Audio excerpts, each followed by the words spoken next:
Okey, Assalamualaikum warahmatullahi wabarakatuh. Pagi. Saya ucapkan Pagi. kepada tuan-tuan dan Salam. puan yang menonton kita punya live pada hari ini, online personal coaching. Saya bersama dengan salah seorang tim Phoenix Circle. Mungkin tuan-tuan dan puan pernah nampak beliau di kaca televisyen. Macam tu. Silakan Tuan Izzuddin Nasir. Apa khabar tuan? Alhamdulillah sihat, sihat alhamdulillah. Tuan Syafiq sihat Alhamdulillah. eh? Alhamdulillah sihat. Dah breakfast ke? Dah alhamdulillah dah breakfast pagi ni Dah. simple je, mi goreng. Tak simple tu dah sedap tu. Tapi kebetulan sama, saya pun pagi ni mi goreng juga. Mi goreng juga kebetulan kami. Serumah ke? Alright. So, kita akan buat coaching lebih kurang 30 minit, somewhere around there lah. So, sebelum kita teruskan, minta Tuan Izzuddin kenalkan diri sikit lah supaya rakan-rakan kita yang menonton dapat berkenalan dengan siapakah pemilik nama Izzuddin Nasir ni. Silakan. Assalamualaikum warahmatullahi wabarakatuh tuan-tuan dan puan-puan. Waalaikumsalam. Pagi. Pagi. Saya Izzuddin Nasir, Communication Trainer Protop Malaysia, dan tuan-tuan dan puan, asal saya dari Kelantan, negeri Yes. Darul Naim. Kelantan Darul Naim. Dan sekarang ni tuan-tuan dan puan, saya menetap di Putrajaya. Alhamdulillah menetap di Putrajaya. Namun di Putrajaya ni sorry lah, orang kata masih belum ada siapa-siapa. Okay. Apa ni, dah lama ke duduk Putrajaya? Ke baru je? Alhamdulillah setahun lebih dah. Barulah orang kata, baru setahun lebih. Ya, Alhamdulillah. So macam mana kehidupan kat sana? Okey tak? Mencabar ke tidak? Seronok ke rasa nak balik sini? Di Putrajaya, kalau dibandingkan dengan di Kelantan, sini suasana dia lebih mencabar lah. Terutamanya dari segi kewangan. Okey. Saya ingat dulu, waktu saya kerja di Kelantan, gaji saya sebulan lebih kurang 800. So, lebih kurang 400 je untuk saya guna untuk makan, duit minyak dan lain-lain. Tapi dekat sini dia tak, 400 tu baru makan dia. Itu pun cukup tak cukup kan? Itu pun cukup tak cukup. Betul. Biasalah. Di kota yang besar, kota metropolitan, so impian orang-orang besar kan. Orang-orang kat sana impian besar, so kerja besar, gaji pun besar, so harga-harga barang pun besar juga. So alhamdulillah. So hari ni kita nak bercakap pasal apa Tuan Izzuddin? Silakan. Okey, Ada soalan ke? hari ni saya satu soalan je. Saya rasa satu soalan je kot. Okey. Aku dah 30 minit dah satu tu. Dia tak timbul lagi soalan-soalan lain. Mungkin satu je lah dulu. Okey. Okey, soalan saya untuk Tuan Syafiq. Okey. Kita disebabkan kita sekarang ni musim orang kata fasa dah nak habis PKP. Okey. Tak tahulah betul ataupun tak nak habis tu sebab semalam tak ada pengumuman sambung. Kan disambung balik kan. Okay. Cuma kita di fasa orang kata dah boleh mula kerja lah. So bila dah lama bercuti, dah lama duduk rumah, ada staff kita, ada kita punya apa, dropship kita punya anak buah kita. Okay. Mereka dah macam dia punya semangat nak kerja tu tak sama macam dulu. Okay. Kalau dulu kerjanya rajin, buat kerja bagi tempoh masa 10 hari, tak sampai 10 hari dah boleh siap. Tapi sekarang ni dia jadi macam malas sikit nak kerja, tu satu. Bulan baru siap. Yang kedua tak ada motivasi untuk buat kerja. Maksudnya nak duduk relax, macam duduk rumah sebelum ni waktu cuti. So sebagai orang kata, kalau saya sebagai kawan, macam mana saya nak bagi semangat, saya nak buat nak kembalikan orang ni jadi seperti dulu. Tu kalau sebagai kawan. Kalau sebagai seorang leader, sebagai seorang bos, macam mana pula saya nak didik mereka ni? Okay. So thank you soalan yang bagus berkait dengan kita punya keadaan sekarang lah. Saya rasa bukan Tuan Izzuddin je nak tahu, mungkin ramai nak tahu sebabnya memang itulah cabaran paling besar sekarang untuk back to the momentum yang kita pernah buat dulu kan. Dulu kita ada momentum yang laju besar. So sekarang mungkin dah lemau, dah naik lemak dah semua. So macam mana kita nak back to the momentum? Pertama sekali saya nak pecahkan pada dua bahagian nak pecahkan pada yang leader dan juga pada diri sendiri, which is pada staff tersebut ataupun orang yang mengalami tersebut. Pertama sekali untuk leader kena faham ketua-ketua pejabat ke siapa-siapa yang leader yang ada anak buah, dia kena faham yang benda ni normal. Jangan pula nanti hari pertama buka pejabat kan, buka office kita, anak buah masuk, lemau, kita pun dah naik angin, marah-marah, balik-balik kursi meja semua. Relax, ini normal. Kerana kita kena ingat, diorang bercuti 2-3 bulan, so momentum diorang hilang. Semangat diorang hilang. Memang diorang excited nak kerja. Excited sebab nak jumpa kawan, nak keluar rumah, nak ada live balik lah kan. Some of them nak jadi balik. So excited nak keluar. Tapi momentum dia, kelajuan dia, hasil kerja dia, komitmen dia memang akan berkurangan sebab diorang dah shut down selama 2-3 bulan. Okay? Dan benda ni, leader kena faham. Jangan pula cepat nak melenting, cepat nak marah sebab kita rasa macam diorang tu pemalas ke apa. Bukan malas, tapi momentum dia ada problem sikit. So, apa yang leader-leader kena buat adalah leader kena siapkan satu plan untuk menaikkan balik momentum staff-staff kita ataupun anak-anak buah kita. For example, apa plan yang kita boleh buat adalah kita buat program training. Okay? Hari pertama, kedua, kalau boleh dalam seminggu pertama ni tak payah lagi nak kerja, nak hit teruk-teruk. Hit biasa-biasa je, macam tak payah nak pressure sangat. Biasa-biasa je. Tapi kita masukkan beberapa perencah-perencah untuk menaikkan semangat. Bukannya tak cerita lagi lah pasal target ke, pasal KPI, tak cerita lagi. Masukkan dulu elemen-elemen untuk naikkan semangat. For example, kita buat program training. Panggil trainer, panggil motivator. Inilah pentingnya motivator ni. Motivator, trainer sangat penting lepas PKP ni sebab pejabat ke, sekolah ke, semua sama je. Budak-budak tak ada semangat nak belajar, cikgu-cikgu tak ada semangat nak mengajar, orang kerja pun tak ada semangat nak kerja. So inilah peranan utama game motivator, trainer untuk turun, untuk naikkan semangat masyarakat supaya ada keinginan kembali untuk berusaha, untuk belajar, untuk kerja dan sebagainya. So buat program training. Jangan panggil motivator yang you know, yang sedih-sedih, yang deep sangat. Ambil yang fun, ambil yang orang rasa seronok, naik semangat duk dengan dia kan. Ambil yang macam ni untuk naikkan semangat staff-staff kita. Alright? So buat program training, buat program motivasi yang pertama. Yang kedua, leader tu sendiri pun kena bagi support kepada anak-anak buah dia. For example, dia bagi kata semangat, okey kita bangun kembali syarikat kita buat betul-betul, kalau anda semua ada buat silap ke apa, tak ada masalah, saya faham, macam tu. Bagi support.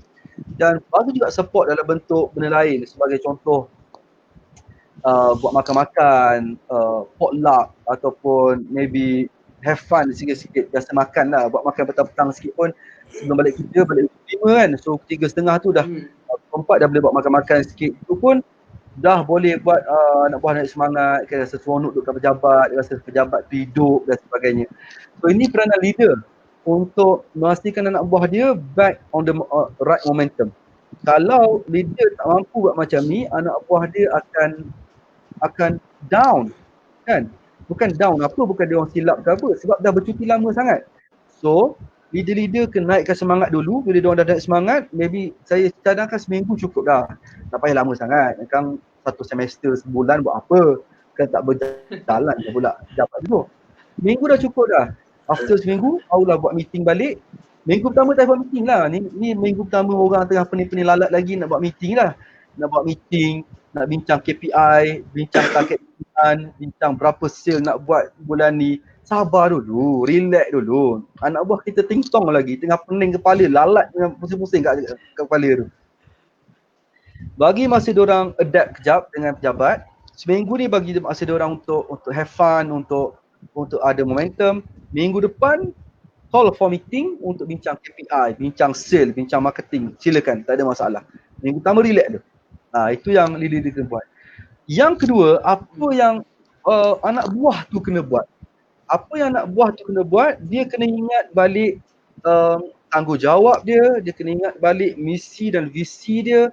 Kalau dia kerja di pejabat A, dia bukannya sampai mati nak duduk di pejabat A. Kemungkinan dia ada misi lagi besar. At least dia duduk di syarikat yang sama tapi nak pangkat. At least. Kalau tak dia nak pindah-pindah syarikat kan, nak pindah-pindah kerjaya dan sebagainya. So ingat balik apakah big dream kita punya impian yang besar kita.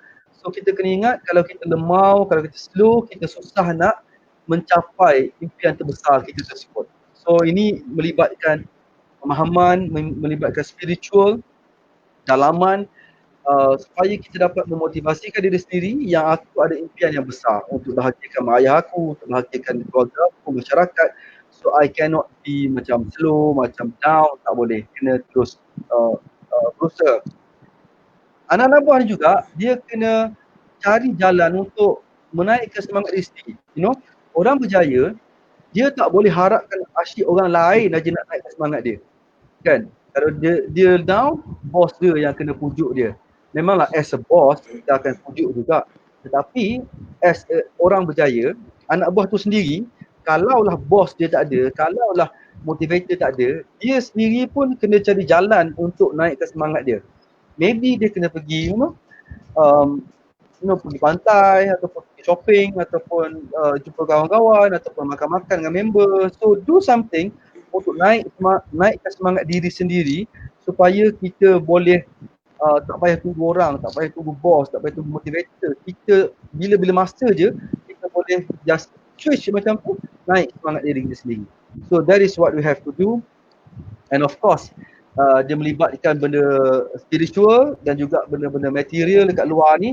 So you know, dalaman juga di material macam makan, hias pejabat, keluar minum dengan member, gelak ketawa, semua tu pun membantu untuk kita back on the momentum untuk kita terus bekerja balik. Alright? So kita ada satu soalan, bukan soalan juga. Soalan ke apa ni? Daripada Tuan Ridwan Zazani. Kemah tajuk ni. Terima kasih banyak. Apa yang kita perlu buat jika leader kita asyik marah tak tentu pasal je? Ridwan tanya, apa perlu buat kalau leader asyik marah tak tentu pasal? Pertama sekali, kalau leader marah tu tak ada masalah. Marah tak tentu pasal tu masalah.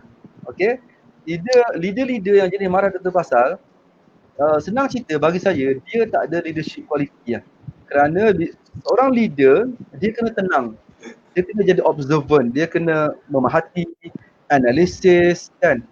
Ada benda silap, dia kena come out dengan solution, come out dengan suggestion. Bukannya benda silap dia marah-marah, bebel, dia belah.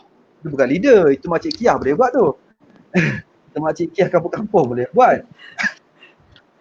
Tak perlukan leader. So leader-leader yang macam ni, awak kena muhasabah diri. Jangan asyik nak marah orang. Kadang-kadang awak rasa bagus, awak rasa benda tu betul sebab awak leader, awak dah lama dalam industri, awak faham selok-belok. Mungkin anak buah awak tak faham lagi, anak buah awak baru kerja. So apa yang awak kena buat, kalau awak bebel kat dia, dia pandai ke tidak? Tak pandai juga, sama je. Awak belasah dia, hempuk kepala dengan kursi pun, dia pandai tak? Tak pandai juga, sama. So what you have to do, awak kena duduk dengan dia, ajar dia, guide dia, and kalau tunjuk cara yang betul, so that dia boleh buat cara yang betul. Itu cara dia, itu yang dia kena buat. Leader bukan orang yang hanya boleh suruh-suruh, dia orang yang boleh guide, boleh tunjuk jalan, ajar macam mana nak buat, tu baru leader. Pendapat Tuan Izzuddin pula macam mana? Pendapat saya sama dengan Tuan Syafiq. Betul, saya sangat setuju bila Tuan Syafiq sebut seorang leader bukan sahaja bukan sahaja boleh suruh anak buah dia buat apa-apa je yang dia nak, tetapi dia juga kena guide sebab dia leader. Betul. Dia leader. Dan seorang leader juga bagi saya, seorang leader bagi diri saya sendiri, sebab saya juga seorang leader. So kita sebagai leader, kita tak boleh ada expectation kepada anak buah kita. Maksud kita tak boleh expect anak buah kita untuk sayang syarikat kita, untuk sayang bisnes kita macam kita. Sebab kita sayang bisnes kita sayang syarikat kita, sebab kita yang bangunkan dari bawah. Kita yang tanam benih pokok tu dan kita jaga dia sampai besar. Anak buah kita, dia hanya membantu kita. Sebab tu perasaan dia tak sama macam kita. So kita tak boleh nak expect dia sama macam kita. Sebab saya tengok ramai leader-leader yang, ramai orang yang expect anak buah dia untuk buat sama macam dia buat, untuk jaga company dia sama macam dia jaga. So, betul. Benda tu, yelah, kenapa, kalau saya sendiri lah, sebagai anak buah, kalau saya sendiri sebagai anak buah, kenapa aku nak jaga company kau macam kau jaga? Bukan rumah aku, bukan company aku. Apa yang aku dapat gaji aku tetap sama je. So, sebagai anak buah, tu yang saya boleh cakap. Betul. Saya setuju. Kadang-kadang leader-leader ni dia paksa, dia minta anak-anak buah dia, awak kena hargai syarikat ni, kena sayang syarikat ni, sampai anak buah dia rasa macam what for, apa hal? Kan? Bukan aku dapat apa pun, kau dapat bulan-bulan 20,000, aku 2,000 je dapat sebulan. So dia tak rasa memiliki syarikat tersebut. Dia nak kerja je, nak gaji je. So apa yang leader boleh buat, leader kena tahu apakah the deepest need, apakah kemahuan apa staff-staff dia, apa yang betul-betul diorang nak sebenarnya. Kalau kita minta diorang hargai pejabat apa semua bagai kan, kita kena tahu diorang bukannya nak duduk kat pejabat sampai bila-bila pun. Diorang bukan nak hargai pejabat pun, dia nak hidup, dia nak gaji dan sebagainya. So cakap pasal apa yang diorang nak. Sebagai contoh, cakap pasal gaji diorang, cakap pasal potensi untuk diorang naik gaji. Tak naik gaji lagi, cakap pasal potensi dulu. Nak naik gaji tu kan ada sistem dia lah kan, capai KPI ke berapa tahun ke, tu sistem yang masing-masing buat. Tapi cakap pasal peluang-peluang dia, cakap pasal potensi yang dia ada dekat syarikat ni, cakap pasal apa yang dia boleh buat lepas dia berjaga kat syarikat ni, ataupun apa syarikat ni boleh bantu dia kalau dia keluar dari syarikat ni, dia jadi somebody sebab syarikat ni dah bantu dia here and there. So cakap benda-benda macam tu untuk naikkan semangat anak buah. Bukannya cakap awak kena sayang syarikat kita, awak kena hargai syarikat kita, kan? Orang yang sebelum ni pun dia cakap macam tu juga, dah berhenti kerja dah.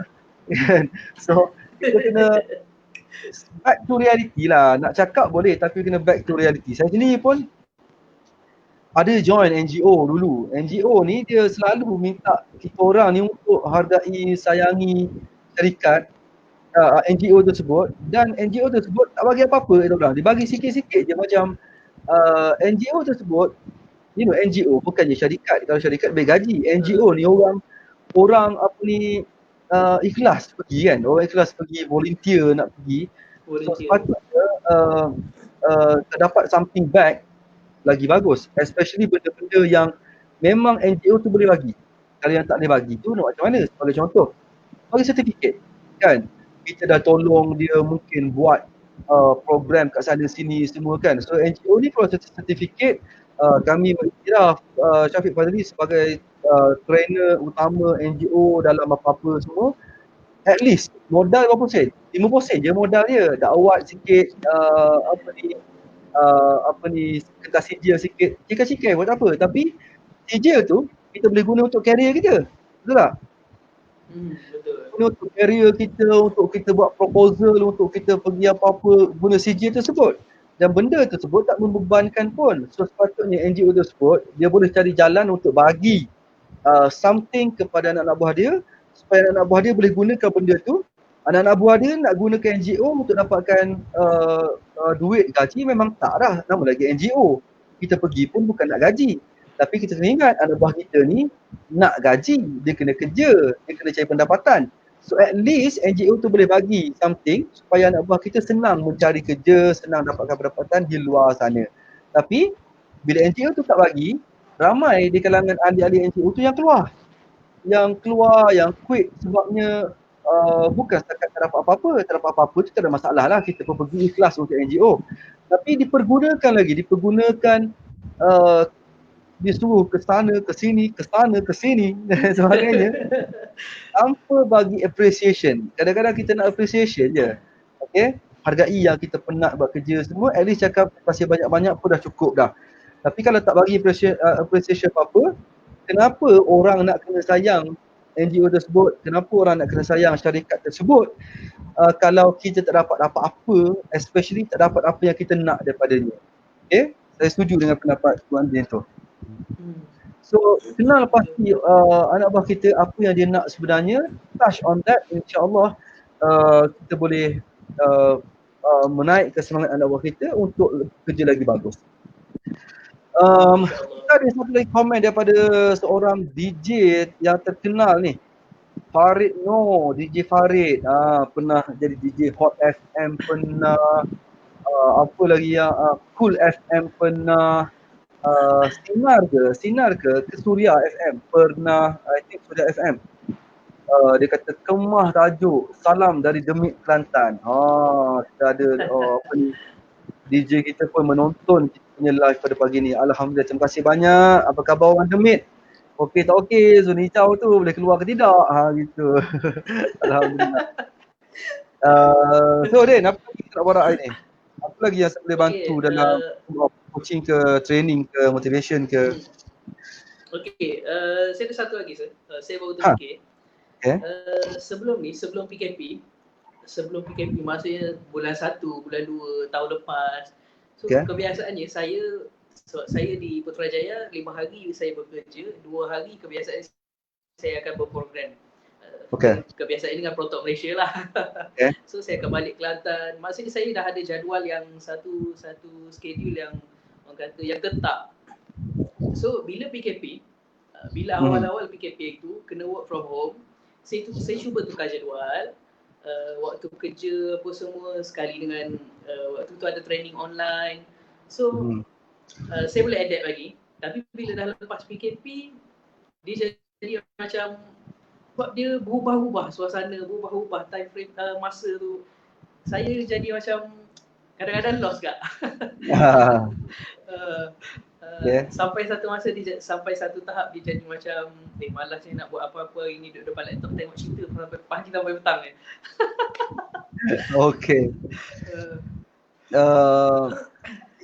Setiap hari ada tak buat benda-benda yang membantu karier? Tak cerita pasal banyak sikit, cerita ada ke tak ada? Biasanya saya study je lah, tu je. Study. Tapi itu pun kadang-kadang hari ni study, esok tak, lusa buat e-book sikit, lepas tu tak, dia macam selang-seli lah.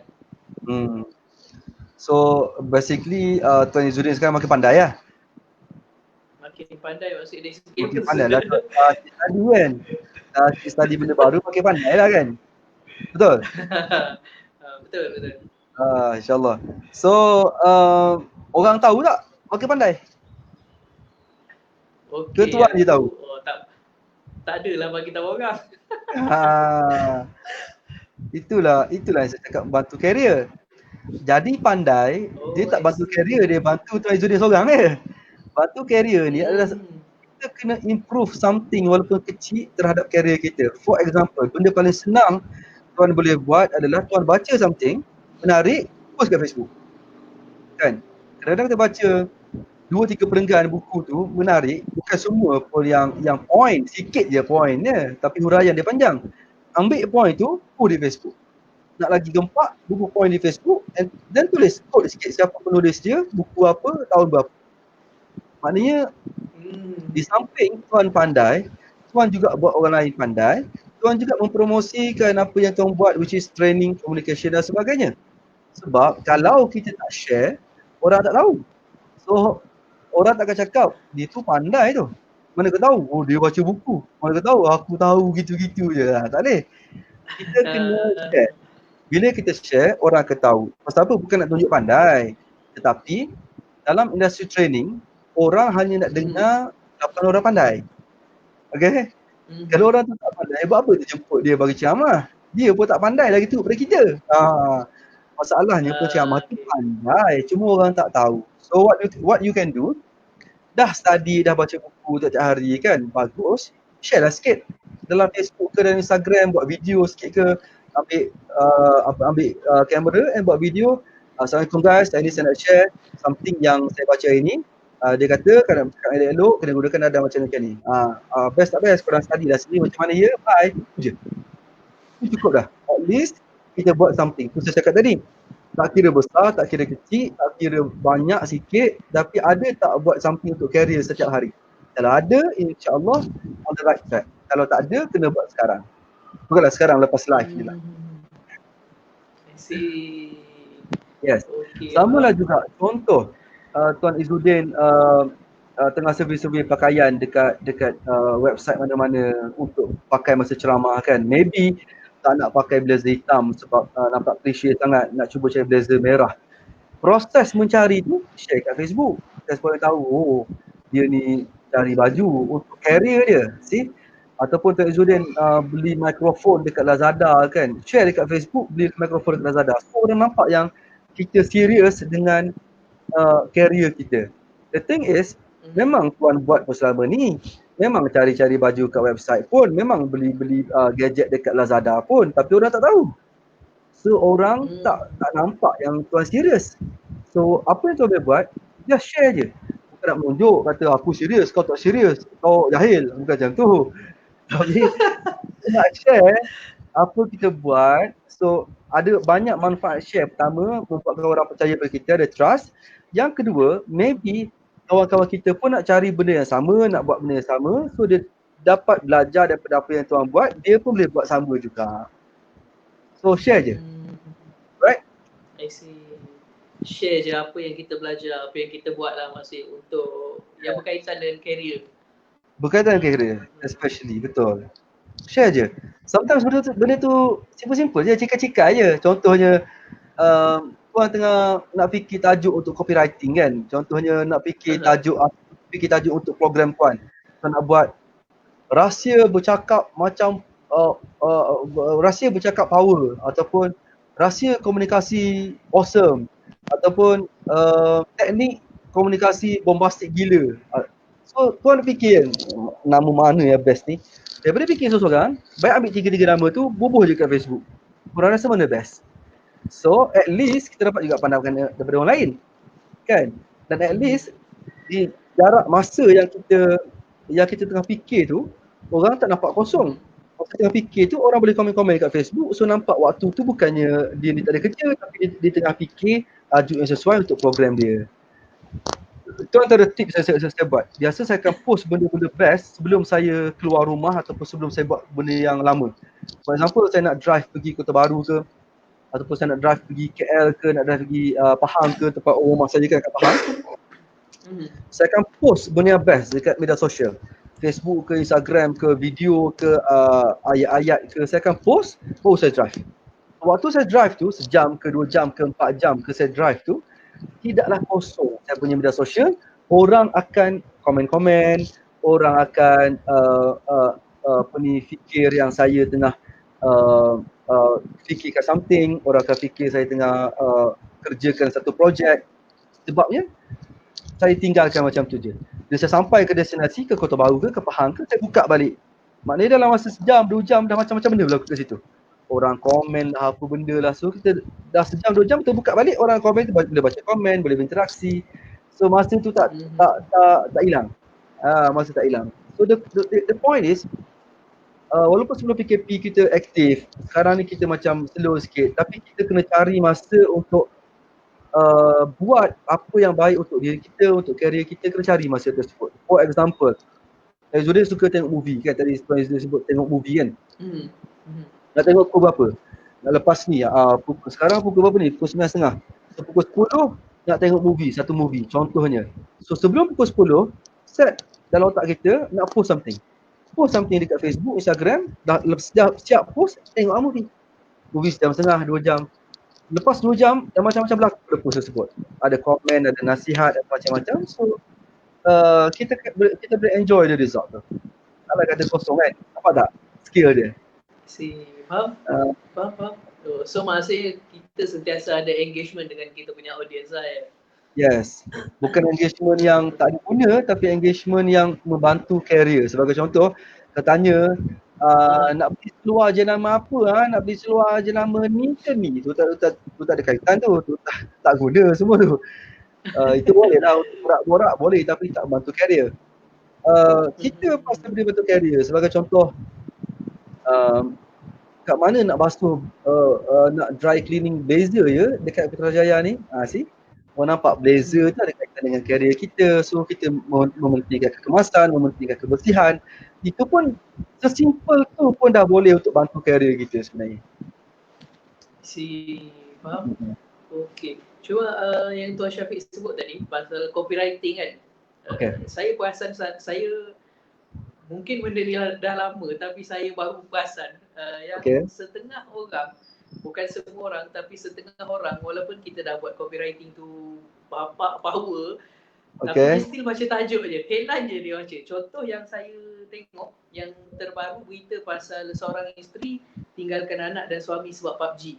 Lepas tu dekat bawah tu ada satu komen daripada perempuan, dia just baca tajuk, dia tak baca saya tengok. Memang cari nak atur perempuan tu.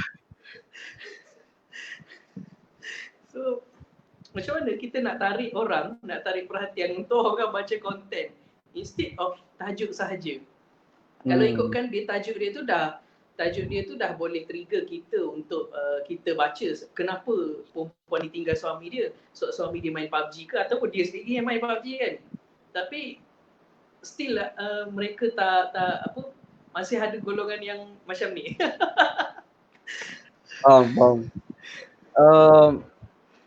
Sebenarnya kita ada beberapa jenis copywriting. Sebagai contoh macam yang berita tersebut, dia menggunakan teknik clickbait kan. Clickbait ni dia tajuk yang mengundang sikit, yang bukan mengundang biasa, mengundang yang buat orang marah ada, buat orang macam apa hal ada, padahal benda ni konten tak seberapa pun, tapi tajuk tu dia buat clickbait. Macam yang berita tu saya rasa dia lebih pada clickbait lah. Makan orang jadi nak marah, jadi nak bereaksi, padahal beritanya tak ada apa pun. Bukanlah berita tak ada apa, tapi tak seteruk tajuk tu. Tajuk tu lagi teruk pada berita tu. So itu mainan yang actually dalam bisnes tak elok lah sebenarnya kan. Contohnya dia buat clickbait macam overclaim ke apa benda kan. Kurus dalam masa setengah hari sahaja. Makan pil pagi, tengah hari kurus. Benda tu clickbait lah. Rupanya bukan tengah hari ni, tengah hari 2 bulan lagi. Makan pagi ni kurus tengah hari. Tengah hari bila? 2 bulan lagi baru kurus. Tengah hari juga kan. Itu clickbait lah. So dalam bisnes tak elok buat macam tu. So apa yang kita boleh buat, biasanya pertama sekali tak payah kita sekadar boleh nasihatkan orang je lah. Nasihatkan orang supaya baca sampai habis. Itu untuk orang lain kita nasihatkan baca sampai habis tu je. Tapi untuk kita yang menulis, apa kita boleh buat adalah kita kena jujur, kita kena tulis sesuatu yang membuatkan orang nak baca sampai habis. Jangan bagi macam conclusion yang salah dekat tajuk dan sebagainya. Kita kena jujur menulis sampai orang rasa nak baca sampai habis. So benda yang paling senang untuk dia buat sampai orang baca sampai habis adalah cerita. Cerita ni orang akan baca sampai habis. Sebab kan orang akan baca cerita tajuk saja. Sebab tu bukan cerita. Orang yang suka cerita akan baca sampai habis sebab dia suka nak baca cerita tersebut. So tu antara benda kita boleh buat. Kita boleh upgrade diri kita dalam storytelling, penulisan, supaya kita punya penulisan berbentuk cerita, and insyaAllah orang akan baca sampai habis tulis tu. And kalau orang tak baca habis, kita kena berusaha untuk next copywriting, next punya penulisan, kita kena berusaha untuk masukkan elemen-elemen sampai orang baca sampai habis. Tu peranan kita. Yang jadi orang yang tak baca habis tu, itu dia punya pasal lah.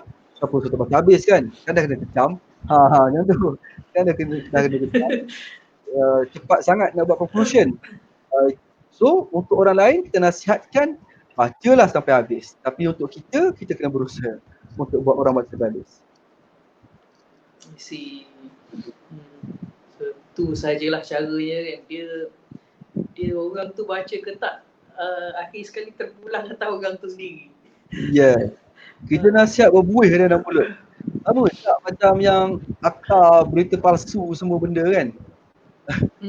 Dah kena tangkap, dah kena saman, ramai dah kena saman sebab berita palsu kan.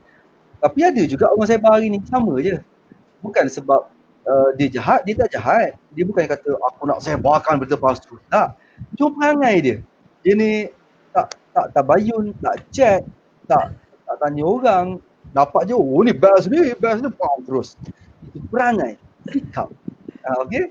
So kalau kita tukar sikap orang, insya-Allah berita palsu lah, baca tak habis, semua itu sikap, apa ni, jenis sikap manusia.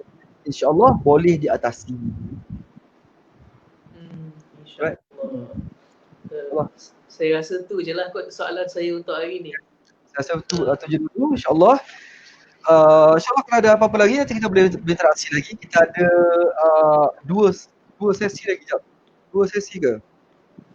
Sekejap saya check here. Yes, 2 sesi lagi. Esok dan lusa. Sesi macam ni lah, sesi coaching. Esok pagi, lusa malam.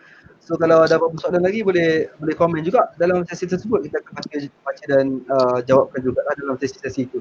InsyaAllah. So apa-apa hopefully coaching ni bantu untuk career, untuk life Tuan Izzuddin InsyaAllah boleh. InsyaAllah. Terima kasih banyak-banyak. And kita akan ada video ni akan ada dalam page Proton Malaysia dan akan ada dekat YouTube Proton Malaysia. So anytime nak tengok boleh check balik, and nak salin ke apa-apa boleh tengok balik, insyaAllah. Alright. InsyaAllah boleh. Okay, thank you very much. Jangan lupa share video ni lepas ni. Saya dah share dah. Dah siap share. Awak sangat. Very good. Bagus. Okey lah, jumpa lagi lain kali. Have a nice day and selamat raya lah dekat sana tu. Berhari raya bersama rakan-rakan taulan. Raya tahun ni tak boleh balik. Itulah. Jaga diri dekat zon merah tu. Jaga diri elok. Jangan duduk. InsyaAllah. Masak. Jangan pergi tiba-tiba nak pergi berkenalan pula dengan orang bersih-bersih ni kan, tak payahlah. Tak payah nak berupah. InsyaAllah. Tuan Syafiq pun jaga diri juga lah, sebab walaupun Kelantan dia zon hijau, tapi probability untuk ada kes baru tu tetap ada kan. Tetap ada, kena tetap waspada lah insyaAllah. InsyaAllah kita boleh menentang COVID-19 ni. Okey tuan, terima kasih banyak-banyak. InsyaAllah. Okey, jumpa lagi lain kali. InsyaAllah. Terima kasih juga Tuan Syafiq sudi live pagi ni. Alright. Sama-sama, terima kasih. Okey, jumpa lagi. Assalamualaikum. Waalaikumsalam warahmatullahi wabarakatuh. Pagi.